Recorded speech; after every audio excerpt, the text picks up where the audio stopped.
Hey guys, it's the WalterFootball.com After the Dark Show for September 8th, 2024.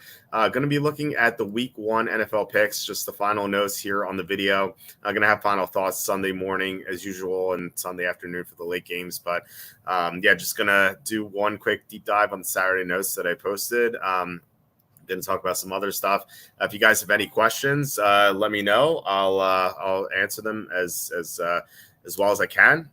Not sure how long this video can be because my son is stirring around. I don't know if he's sick or whatever, but it's we'll be doing the show here. So I'm flying solo, so you guys can ask me anything. We could be as controversial as we want without worrying about anyone getting in trouble. So please hit like, subscribe, comment below, share this video.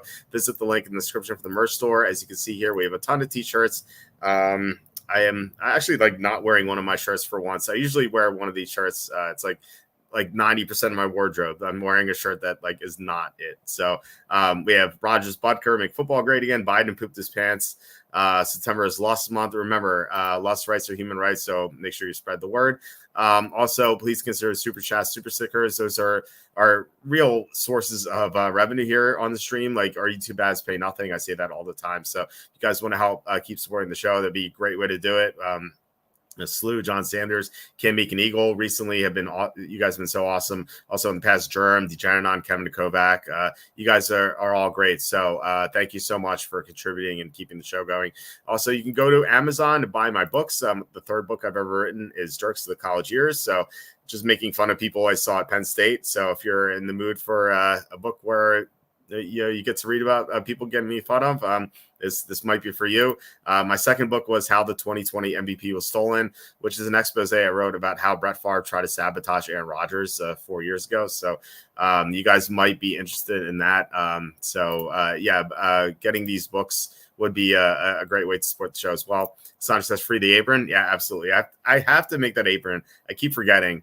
I have a million things I need to do, and it's always on the back burner because it's not a pressing thing, but I have to get on that for sure. Megan Alexander says, "Wait, Walt, your week 1 fantasy defense picks aren't working." That's news to me because I was able to access them here.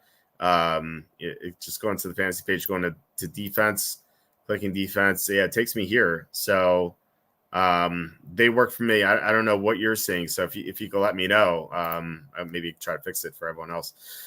So anyway, let's get to the picks, just in case my son starts crying or something. So, all right, Jaguars, Dolphins. This line went to 3.5. It was 3 on Friday. I was considering betting it actually.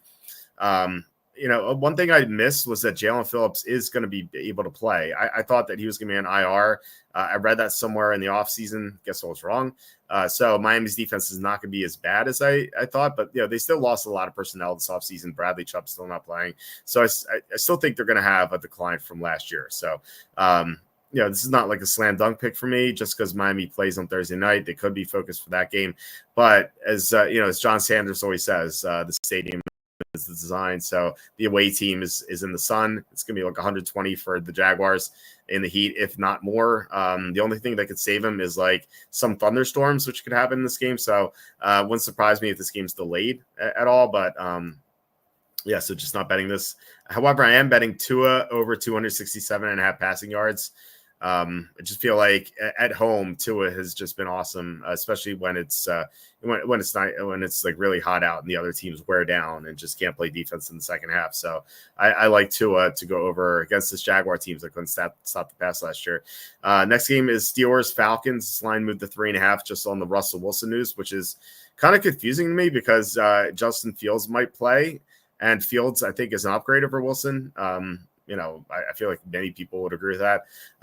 The downside here for the Steelers, if you bet the Falcons right now, the downside is that Wilson will play on a bum calf, and that would be the worst thing. If it's announced that Wilson's going to play, I think I'm going to bet the Falcons on Sunday morning, just because I think that I like fading injured quarterbacks as it is. And Wilson sucks. So you have a terrible injured quarterback. So it just seems like a great situation to take Atlanta. But if Fields plays, I think that the Steelers are worth a pick at 3.5.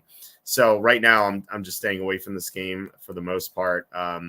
yeah, I don't even have a player prop from this game just because we don't know the field situation. Like that changes everything for Pittsburgh. So maybe something on the fly Sunday morning if I see something, but just not sure how I'm going to approach this game at the moment. I'm not going to, well, I'd say like, I know how I'm going to approach this. I'm not going to bet it just from like how I would if I had to bet it. It's one of those things where like Kenny is like, if you had to bet $1, like luckily we don't, we don't live in that world. Anyway, next game, Vikings, the Giants. I think this line moved to 2 in some sports books. Just going to take a look here. No, it's actually going down to 1. I thought I saw 2. I guess, I don't know. Maybe I'm seeing something, but yeah, moved to 1. So there's a little bit of sharp money on the Giants, which is not a surprise. I think the Giants win this game. I don't see why Minnesota's favor on the road. It just seems crazy that Sam Darnold's going to be asked to win a game on the road, even against the Giants. And, the Giants were terrible last year, but 2 years ago they made the playoffs. So, and now they have like a viable receiver for Daniel Jones for the first time. So I think that they have a chance here to win this game, but I don't have a player prop for this game. I moved this to 2 units though. Just I'm a little bit more confident in it, but yeah, nothing else of note here. Panthers at Saints. This is pretty much status quo for me here. I love the Panthers. I think this spread's mispriced. It just doesn't make sense to me. The Saints are one of the worst teams in the NFL. The Panthers are not a great team either, by any means, but I think they're going to be a lot better. They made so many adjustments this offseason. They're not even going to be close to the worst team in the NFL. I think they're going to win 6 or 7 games. And in this division, that might be good enough if Kirk Cousins is not healthy. So, yeah, I think the Panthers win this one outright. I will be betting the money line. I haven't posted any money line plays. So I will be doing that Sunday morning. So look out for that. One prop bet I have here is Alvin Kamara under 54.5 rushing yards. Just based on the Saints offensive line just being terrible. I don't think he gets there. Plus last year in his final 8 games, he only got above 54.5 3 times. And that was with Ryan Ramczyk blocking for him. And now he's not going to have that. Yeah, I like that. By the way, it's the error here. The best number is 267.5. If you got Kamara under 267.5, congratulations. It should say 54.5. It's a bet MGM. So next game, Patriots and Bengals. So this is the big news here. T. Higgins was ruled out, unfortunately. And so you just don't know what to do right now because Jamar Chase may not play. He got added with an illness today, which I don't know how much I buy into that. I don't know. I like the main thing is the contract. Like if he gets the contract, he's going to play. If he doesn't, I assume he's not going to play. So, if you're playing DFS, Andre Yoshevus is like it's like the easiest $3,000 play ever. No, I still like the Bengals. I don't think they need Chase or Higgins to win this game. Now, like if neither plays, I'm going to downgrade this to like 1 unit or 2 units. Maybe it's not going to be 3-unit play. But all it takes is Chase. Like if Chase plays, it's locked in at 3 units. If he's out, then it's going to be 1 or 2 units. But I still like the Bengals. And I was thinking about Survivor, like the ramifications there. I still think I'm going to take the Bengals. I thought about it. Even if Chase is out, I think they have the best chance of winning. And Chase being out might take people off the Bengals. So, like we were talking, I think it was on Thursday with Tom. We are trying to see, like, what percentage of people were picking the Bengals. It was like 43.3%. And so I think people are going to move off the Bengals just because of the news. But I like this Patriots team is just so bad. Like in addition to them not being able to block at all and them having no receiving talent, they also have a new coach and a new quarterback for that team. And the defense is kind of in shambles. Like Jabril Peppers is banged up. Christian Barmore's out. Matthew Judon got traded. Like this defense was good last year, but that was with Belichick and those players. Well, Judon only played 4 games, but still. Like this is a declining team, the worst team in the NFL. I still think the Bengals are going to win. So next game is Titans at Bears. I still love the Titans. Nothing bad to say about them. I did see a nice prop here. Tajay Spears under 34.5 rushing yards. So this is interesting. Like I don't know why this number is so high. He only eclipsed 34.5 rushing yards 4 times last year. And now, yeah, Derrick Henry's gone, but Tony Pollard's there. They paid Pollard a lot of money. And I pointed this out a lot in the final preseason game that all the starters played. Pollard was on the field for every single snap of the opening drive, and then Spears played with the backups. So like Pollard is the main back here. I don't think Spears is going to get there. Now he could always break off a long run. It could happen, but 34.5 seems like a very high number for him. It kind of like Pollard's number isn't even that much higher. So I think that I think people are assuming this is going to be a timeshare. I don't think it will be. Like Spears is going to play third downs, and like first and second downs, I think it's going to be mostly Pollard. So I don't think you have to worry about him, eclipsing this number too often. So as long as they're going to keep posting this high number, I'm going to bet Spears under every single week. Two more here: Cardinals at Bills in the early slate. Cardinals at Bills. Still love the Cardinals. Don't see a reason not to bet them. It seems like everything's going their way. They have good matchups here with Matt Milano out, and the middle of Buffalo's defense will be horrible. Plus, Arizona's offense is really good. And then motivation-wise, the Bills play on Thursday night against the Dolphins, so they're going to be looking past them. The spread's way too high. And Cassandra pointed this out on Twitter. Cassandra said there's a 7 minus 110 out there on Bovada. So I might lock this in tonight. I hate locking stuff in on Bovada because it's the shadiest of the sports books. Like they didn't pay out Charlotte Campbell. They didn't pay out someone else who made a lot of money in the draft. So I've never had an issue with them personally. They've always paid me out, but I've heard some horror stories. So like I prefer not to lock in anything at Bovada, but I'm seeing 6.5s across the board otherwise. So I'm not going to avoid it if it's the best number.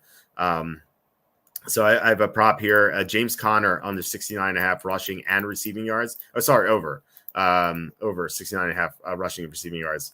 So he ever since Kyler Murray came back last year in the final 8 games, he went over 69.5 rushing and receiving in 6 of those 8 games. And like I said, the Bills are missing Milano. Their safeties are dreadful. They should be able to. They won't be able to stop Connor. So I really like this matchup for him. And then the final early game, the Texans moved to 3. So I don't really see anything here. I think this spread is priced appropriately. If this were for some reason move to 3.5, which I don't see, then I would have some interest in the Colts. But at 3, I think the Texans win this game by 3. So you're just like, if you can bet the push, maybe do it. But I would avoid this one. I would consider teasing the Colts from 2.5 to 8.5 if you could. But still, I don't really see much else here. So let's get to some comments before we get to the late games. Cinder says, well, legit cannot get to your site to work on my iPhone. Plus, it makes my phone run hotter than an oven. It's usually not like this. Well, I hate that because I hate when like people with iPhones say they can't access the site or have issues because I don't have an iPhone.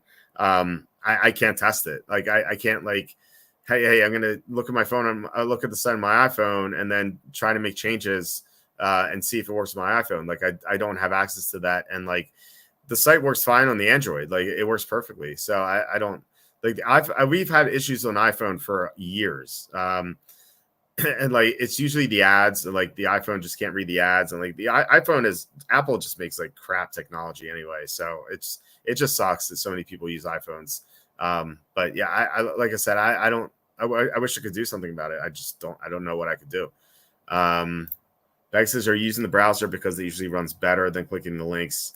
Yeah, usually people have issues clicking the links, but I think that Cinder says I'm using my browser, so it works for a second, then it gets some weird feedback error. I think it's probably the ads, but we've worked with so many ad companies over the years, and they've all had issues with iPhones, and they say that they just I like Apple technology just can't handle it. It sucks. Sue says your site works fine on my iPad and runs cool like a popsicle. Okay, well that's good to hear because I actually do have an iPad, and I did try that, and I didn't have any issues. John asking how many weeks until the trade for Mason Rudolph starts up in Pittsburgh. Yeah, we'll see. I'm looking forward to Justin Fields, but fantasy wise, but yeah, I definitely hear that. That could definitely happen sooner rather than later. Cassandra says, just so click on PPR defense rankings, click the top defense link. Okay. That probably shouldn't be a link there for PPR defense. Yeah, I can see how that link would screw up. Cinder says, "What have you locked in the over 49 total for Miami game?" Uh, no, I haven't done that yet. Um, I don't. I'm not huge on totals. This is like a rare instance where I'm betting it just because I think it's going to be super high scoring. But I have not locked in that yet. I'm just going to bet it Sunday morning. Chase is sick of being poor. Yeah, that's the illness for sure. Claypool, no thanks. Higher on everything with the Cardinals. What's that in reference to? Bagger says that really sucks. Was the money refunded, or did they eat it all? Let's see. And then at what point was the reasoning? Some BS, fine print technicality, or haha, we have money now, nothing you can do about it. What is? That's Bovada. So no, they Bovada they accused Charlie being like part of a gambling syndicate, which is not true. Charlie's definitely not a part of a gambling syndicate. And then they just they just said that, hey, you made too much money on these bets. Like someone I heard, just an emailer, and he sent me screenshots, so I know this is legit. He made like $30,000 on draft bets on Bovada, and they refused to pay him out. Fortunately for him, they refunded his money, so it's not like all gone. But he like even asked me, he's like, hey, can I do anything legally? Like, can I have my lawyer contact them? And I'm like, dude, they're a Costa Rican company. Like, they're just your lawyer's gonna call them and they're gonna laugh because they don't have to answer to your lawyer. They don't have to answer to any law here. So it's just unfortunate. That's why I really hate plugging Bovada at all. It just sucks. Sanchez works fine for me on iPhone. Okay, well, that's so weird. It's not working for Cinder then.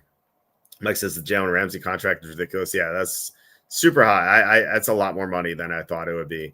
Matthias is high on Cardinals player pops. So I was referring to. Yeah, the over on the James Conner for sure. All right, let's go into the late games here. Yeah, I'm just looking at the baby monitor. My son is just like sitting up, but he's not crying or anything. He's just sitting. It's just this weirdest thing. Anyway, Raiders at the Chargers. This is the first game I wrote up. I did this several weeks ago. Justin Herbert's going to play, but he's not going to be 100% off the plantar fasciitis. Like that bothered Matt Ryan all year when he had it. The doctor said that it's going to bother him all year.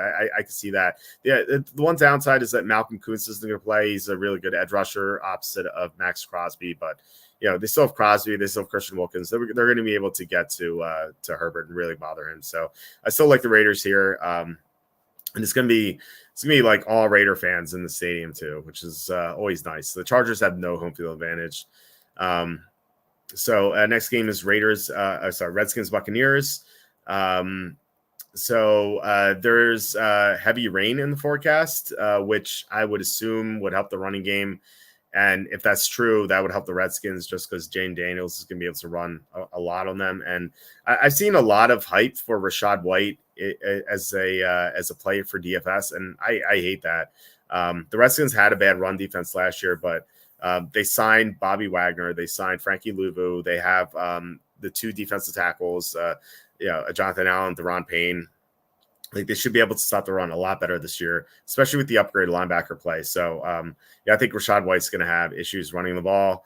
He'll get some receptions out of the backfield like he always does, but I think that's just a terrible play. But yeah, no betting interest here for me. The 3.5 looks tempting. But then I remember new coach, new quarterback combination. So I just don't want to bet that. But yeah, I also don't want to bet minus 3.5 in Tampa. It just seems like an awful proposition. Next game, Broncos at the Seahawks. So the Sharps took this up to 6, something like 4.5 to 6. But they haven't really touched it to 6. So that could change tomorrow. We by kickoff maybe it's 6.5. I could maybe see that happening, but they haven't really bet the line at this line at 6. So just keep that in mind if you want to follow the Sharps. You're just getting a worse number, and 6 is the third most likely result of any football game. It just becomes so prevalent with just the longer extra points, overtimes, and the teams go for 2 now when they're down 14, they score a touchdown. So that's why 6 is so prevalent. It's just so important to get the 6. But yeah, just not betting this game either. I just don't get it. I just don't have a good beat on Seattle. I just don't know how they're going to play. I do like fading Sean Payton weeks 1 and 2. I like fading Bo Nix, especially if Seattle's defense is good. I just don't know if they're going to be good because they had a horrible defense last year. And they started off well, and then Uchenna Nwosu got hurt, and then they were awful. And then Uchenna Nwosu's out again. So I just think that their defense is highly questionable. It could be a lot better than I think just because McDonald, but I just, like I said, I don't know what to make of it. Next game is Cowboys at the Browns. So this is it's funny, the two Ohio teams have injury question marks. Here, Jedrick Wills, the left tackle, is out for the Browns. And then Jack Conklin was limited all week. He's questionable. The latest report I have on, I saw on Twitter said that, it said that Jack Conklin is doing better every day, which could be a good thing, or maybe it's a bad thing that he was just awful during the start of the week and now he's mediocre. So I don't know. So I'm not going to bet this game if both tackles are out against Dallas's edge rush, which seems like a nightmare. If Conklin plays, I'm going to stick with my bet on the Browns. So this is one that's going to go down to the wire. The inactives will be out at 3:00. So I will have my final thoughts here around 3:30 to 3:45. So just check back for that. So just right now, we just don't know what we're going to do in this game. So yeah, this is another game where I don't have any player props. It's Sunday night, Rams at Lions. This is a game where I changed my unit count. I was at 0 to start the week. And it's funny because this line has risen from 3.5 to 4, 4.5, and now I have interest on the Lions, which may seem weird. But I mean, first of all, 3.5 is the worst number, and yeah, 4 obviously, you're gonna push on 4. Rather than win on 4 if you bet the 3.5. But 4 says that this game is a little further apart, which I think is accurate just because the Rams aren't going to have Darius Williams, their star cornerback that they signed over from Jacksonville. And that was part of the reasons why. Well, one of the reasons why I was bullish on the Rams, even though Aaron Donald retired, just because I love the upgrades they made in the secondary with Darius Williams, Tre'Davious White if he's healthy, and then Cameron Curl. But Darius Williams is the best signing, and he's out. And that's going to be such an issue against the Lions with their passing attack. So I feel like the Lions should be able to do really well here. I just had a call with a source. It's Charlie, and he told I don't have that many sources. I talked to Charlie, and that's just why I'm running late. I was speaking to Charlie. So he from a source told him that some of the line cornerbacks, Terry Arnold and Enos Rakestraw, they were looking great in practice, like further along than anyone could have imagined, for rookies. So that's really it's really encouraging to hear for the Lions. So I'm going to bet 2 units on the Lions. I have a same game parlay here too. I didn't like any of the props individually enough to make a single bet on, but I like these a little bit. I liked all 4 a little bit. I like that there's correlation here. So Stafford over 273.5 passing yards, because I think the Rams are going to be behind and they're going to throw a lot. Dave Montgomery over 57.5 rushing yards. If the Lions are ahead, Montgomery's going to run, obviously.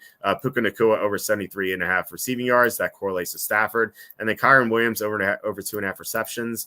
I think that Stafford is going to be under pressure a lot and might have to dump the ball off to Kyren Williams.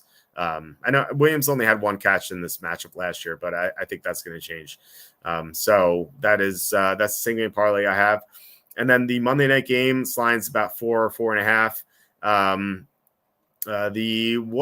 There's one piece of injury news I saw. Talanoa Hufanga, the star safety for the Niners, is out. So the Niners are missing a lot of personnel from last year. Hufanga is going to be out. I know he's injured last year too. Dre Greenlaw is still recovering from the injury he had in the Super Bowl. Eric Armstead's gone. There's a lot of pieces missing for the 49ers, which is why I'm not going to bet them. Although I still think that they could be the right side just because of their matchup with Christian McCaffrey against the Jets run defense. Plus, we don't know how Aaron Rodgers is going to play. Plus, Rodgers usually sucks against the Niners. And plus the circadian rhythm. So I think the Niners look better than the Jets, but with all those injuries, I just don't want to touch the Niners. So All right, let's see here. Let's look at the comments. Did Jets get Reddick signed? I did not see that they did. And last I looked at the news was a few hours ago. Yeah, I'm not seeing anything. And so it sounded. I don't know who said it. I don't know if it was Douglas or Saleh, but they said they don't expect Reddick to play in this game. So he's yeah, Reddick is signed just to go work. Yeah, but technically. So yeah, I just I don't think he's going to play on Monday night. Stone Papa Smurf says game stacking Saints, Panthers, and DFS. Panthers money line also. Okay, it's interesting. I mean, you're definitely being contrarian, which I would do in the $5, which has like 900 something thousand entries. Yeah, you have to be contrarian there. So that's one way to do it. Although I will say that with Richardson, I think I said this, but with Richardson being so highly owned, he's not going to be as highly owned as Justin Fields plays, because Fields is probably going to be the number one play on the slate because he's only $5,000. So I think it depends if Fields plays or not. So I said before that I wouldn't play Richardson in the $5, but if Fields plays, that changes everything just because he's going to be lower owned. Bagley says, I have to think it would be easier just to pay out those bets than get a ton of negative press from one of the biggest NFL gambling advice websites on the internet. What do I know? Yeah, I tweeted at them. I try to help, both Charlie and the emailer, and just nothing. Just and they don't. I don't know. They just don't care. I don't know. I guess they assume that they're going to keep getting their business. So. Yeah, it just sucks. I wish they were better. I wish gambling were completely legal in the U.S. so everyone could have these, or just these websites could be here and not Costa Rica. So it just sucks. Cassandra says -5.5, -120 is available, though that's 3 points more than you should really pay. Some people like the psychological safety. Yeah, I wouldn't pay 20 cents on the dollar for 5.5. I think for -115 I would. -120, I don't think it adds up. You can actually do the math for that. I think off the top of my head, I think the most you should pay for 3 is -127. And for 7, I think it's around -120. And for 6, it's like -117 or -116 or something. I could do the math at some point. I just don't have the numbers in front of me. Plus it would take a while. So, but I will at some point. So I can answer that question. But yeah, I went to alt line -5.5 on the lines. I'm keeping my back door closed. Yeah, let's hope the lines prevail because I'm now betting them. So yeah, I like you were on the -5.5 earlier, so I like that. Why wouldn't you do alt line -4.5? Is that question for Slew? Well, 5 is kind of a dead number. I know the Eagles just won by 5, but 5's a pretty uncommon result in the NFL. So if you do 5.5, I would just do that over 4.5. And flex by the 5.5. The math's 117. Okay, all right, fair enough. Yeah, that was pretty on point there. So I don't know what else I could look at here. Maybe we do a week 2 preview as my son continues to just sit up. Again, I'm not sure what's going on there, but yeah, all right, let's go to. I was going to preview week 2, see if anything stands out. So we have just look at the lines here. You guys can see it. Yeah. So Bills at the Dolphins. The Dolphins are -1.5. No lean there at the moment. Saints to the Cowboys. Cowboys are -6.5. These are two teams I want to fade. So I'm not excited that they're playing against each other. I hate the Saints much more than the Cowboys. So I'm inclined to be on Dallas here at the moment. But yeah, I mean, injuries could change things for sure, or line movement. If this is above 7, I may consider the Saints. But again, the NFC South teams were horrible outside of the division last year. So I expect that to continue. Maybe not for Atlanta, but for the other 3 teams. Tampa at Detroit. I know this is revenge for the Buccaneers, but I think the Lions are much stronger than the Buccaneers. I think this line should be above 7. We had a big bet on the Lions in the divisional round, and I'm going to bet them again here. Not sure if it's going to be a huge bet, but definitely going to consider them for a few units. Browns at the Jaguars. I assume the Browns will have Wills. I think I saw that Wills is going to play week 2, or they were confident he's going to play week 2. So if they have the tackles, I think the Browns are. They seem like the good play here. Although maybe Jacksonville, maybe their heat situation, with that being a September game in the sun, that could be an issue for the Browns. So weather is something I'm going to look at there for sure. Niners at the Vikings. This is a revenge for that Monday night loss the Niners had. But this is a short week. It's a trip, halfway across the country on 1 week or one fewer day of rest. And like, I don't know how much, like, I joked about revenge. I don't know. Like the Niners are a much better team, and it's not even Kirk Cousins. So, I don't know how focused the Niners are going to be, especially if they beat the Jets. If they lose to the Jets, I think they might be worth a look here. But if they beat the Jets, I don't know. I don't want to be on Minnesota either. So I don't really see much here. Chargers at the Panthers. Chargers are -3. Again, NFC South outside the division. Just would rather pass on that. So I don't want to bet the Chargers either. This is one I like though. Raiders at the Ravens. You guys probably know where I'm going to go with this. I like the Raiders this year. I think they're underrated, and I think the Ravens are overrated. They couldn't block in the opener. Mark Andrews had to block a lot. So against the Raider pass rush, which is awesome, I think the Ravens are going to struggle here to move the ball for the most part, because Jackson's just going to see so much pressure. I like the Raiders here. They have a lot of offense too, which we saw Baltimore just really struggle to cover the receivers on Thursday. So yeah, I could see the Raiders win this one outright. I think it'll be close though. I think it'll be a 3-point game. Seahawks at the Patriots. I wanted to bet this one. This is 3, and then I looked, and then it was the 3s are gone, unfortunately.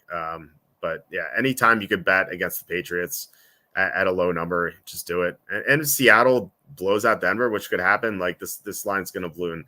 I can't see the Patriots beating the Bengals. That'd be too shocking. So I think this line could be like 5.5 or 6 by the time like week 1 is over. So you might want to get on the 3.5, but then again, like 3.5 to like 5.5 is like not that big of a deal. Jets at the Titans. This line is just way off. People are just too low in the Titans. Titans have the potential to be a top 5 defense this year. Just love the additions they made, and then offensively they have Pollard, they have Ridley, they have Hopkins, Spears, Boyd. They have a lot of talent offensively. Just we have to know how Will Levis is going to play, but we do know that the Jets struggle against the run, and the Titans want to run the ball. So I think it's a rough matchup for them.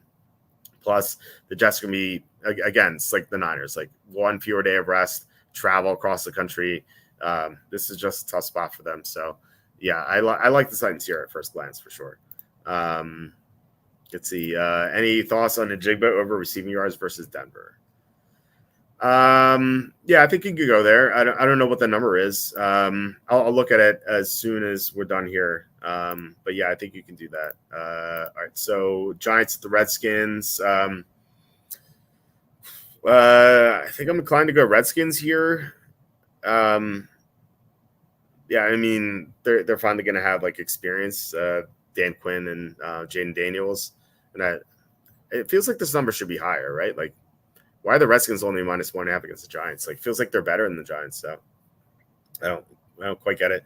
Rams at the Cardinals.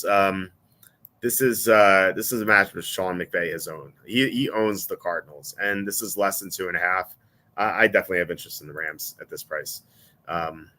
And if the Rams get shellacked by the Lions, this line could go even down. And if the Cardinals win, if the Cardinals beat the Bills, which could happen, and the Rams get destroyed by the Lions, like the Cardinals might be favored. So I wouldn't bet this one yet. I think we can get a good number.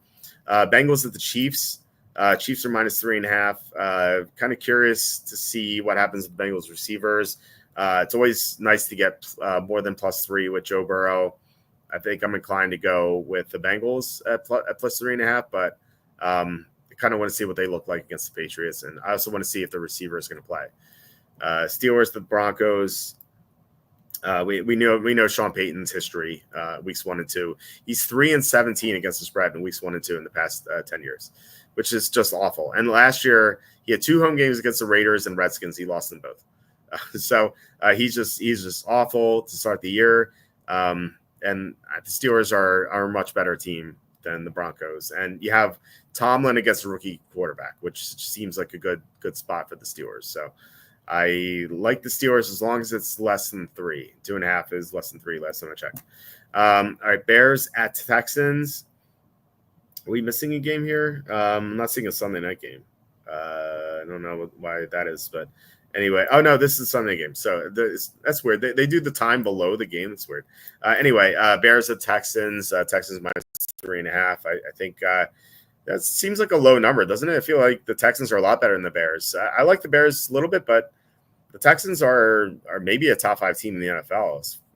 I think this line should be 6 or 6.5. I like the Texans here as a value bet.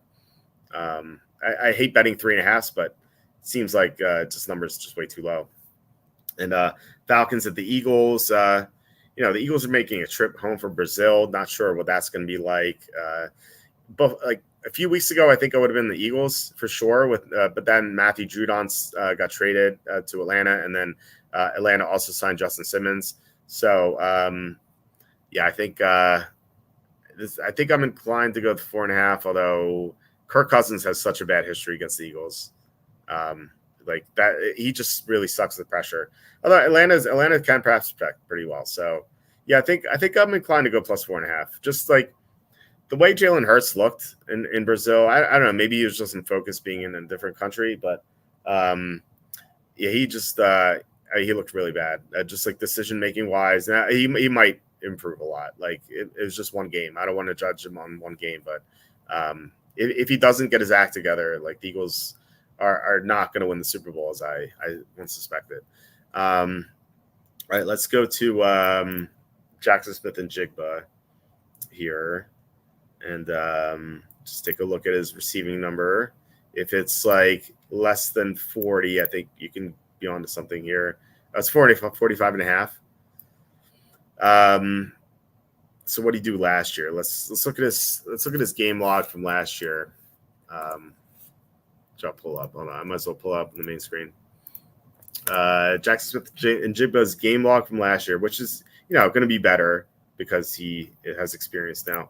How many times did he go over 45.5? 1, 2, 3, 4, 5, 6. Only 6 times last year. But again, like he's the number 2 now, so I can see it. I think it's a fair number. But if Geno goes away from Metcalf, who sees Surtain, he's not gonna see Surtain every play, but still, like if he goes to Smith and Jigba more often because of that, then that could hit. I don't know. I think like if I had to bet this one, I would bet it over. But it's not like I'm not like dying to bet it, 45, 47. I got plus money on 50 or over. Okay.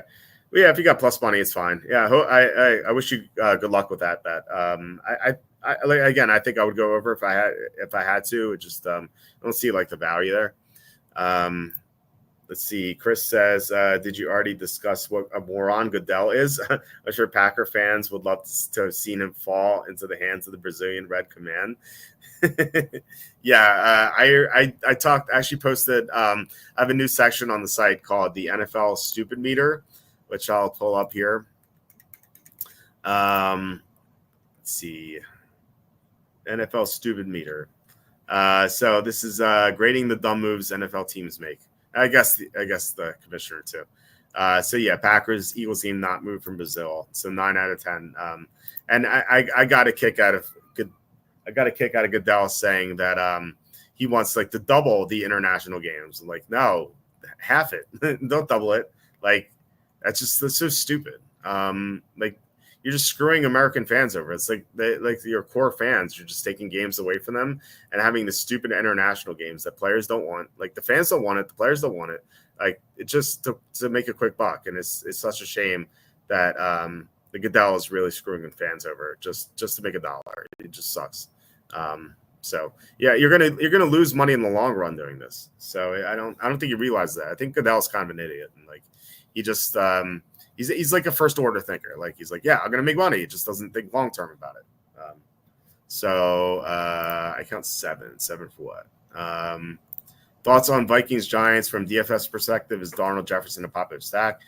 Yeah, I think Darnold's gonna be highly owned more than he should be. Like he's not gonna be that highly owned, but like, you know, with ownership, I look at it this way. Like for example, if Richardson's 20% to be owned, right, in the main contest, you have to ask yourself, what are the odds that he's going to be in the winning lineup? And if you do the research and like have good opinions and come to the conclusion that like, hey, Richardson's going to be in the main lineup 25% of the time, then even though he's 20% owned, which is high for 12-game slate, then you should play him. But if you think he's only 12% optimal, then you shouldn't play him. And so Darnold, I don't know what Darnold's ownership is going to be. It's not going to be that high. But if he's like 5 or 6% owned and he's only like 2% to be in the winning lineup, then you shouldn't have him in your lineup. So I don't know. That's like super contrarian, and it could get there. Like in a field of 1 million people, I guess why not take a stab at it? But I think I'd rather play one of the more likely guys to get there, like Richardson, or not Fields can be too popular, like Richardson or Kyler Murray or CJ Stroud or Tua or Lawrence, like one of those guys. Let's see here. Hope you boys took the Eagles. Yeah, good call, Quacky. Great job getting us on the card there. We're 1-0 in the Super Contest. Let's go. Jason asking, Walter, why so many ads on your site? Why does it suck penis on mobile? So my son's crying, so I have to get going. To answer this quickly, we need to make money to pay people and hosting, which is expensive. We have an ad-free version of the site, so it works super fast, so you can do that. And then mobile, it's only iPhone. It works well on Android, but some people have issues on iPhone. So yeah. Zach Moss should have a nice day tomorrow. My son stopped crying. I hated Cassandra says I hated everything about that retarded Brazil podcast, down the music and that annoying PA announcer. Yeah, I did not like it at all. I thought it was awful. Kim McGill says the NFL proved how much they care about player safety by scheduling a game where the players can't even leave the hotel. Well, we know it from those Thursday games that are ridiculous. Like the Thursday games should be between teams off buys, like, and that would work perfectly. Like you can't have guys play on 3 days rest. It's ridiculous. But Goodell just doesn't care. We've seen that before. Chris says I took the Eagles pregame and again live. Philly made countless errors, but still won. Probably should have won by a bit more, but again, the ice rink field. Yeah, so many slippages. It was ridiculous. They dropped the pick 6. Yeah, they could have won more comfortably, but at least they got there. I love you regardless. I love you too. So, all right, no hard feelings. But yeah, we do have an ad-free version of the site. So I probably should get going. My son, like I said, he was crying for a second, then he stopped. So I don't know. I don't know what the deal is with him. So probably should sign off. But it's it. I keep crushing. Enjoy your thanks, Jason. And then Reed says, Walt, do you follow or like any picks from the Action Network guys? I'm familiar with Action Network. I don't follow anyone specifically from there, but I know of their site. I like their site. So yeah, thanks guys for watching and commenting. Really appreciate it. Good luck with all your bets. I'm going to have final thoughts Sunday morning. So check back on the site and also Sunday afternoon for the afternoon games. And then, full week next week with all the shows. So once again, good luck to everyone, and I will talk to you later.